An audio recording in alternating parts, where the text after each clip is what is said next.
Guys, don't come public and say your husband doesn't cheat or your man doesn't cheat or your boyfriend. You understand?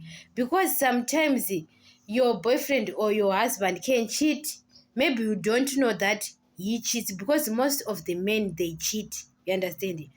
Don't come public, because some of the people, they don't want to tell you that your husband is cheating. They don't want to tell you because they don't want to hurt your feelings. You understand? Some people, they already know. Don't come in public and say my husband doesn't cheat. What?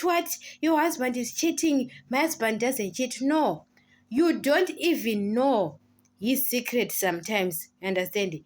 Because sometimes it's better to keep quiet if you don't even know that your man is cheating or what. You understand? Because some of the people, maybe we know your husband, maybe he had an affair with someone, but we don't want to tell you. Sometimes we can keep quiet because we don't want to hurt you.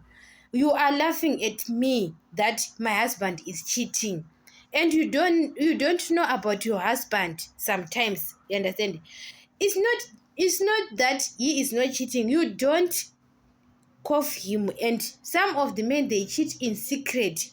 You understand?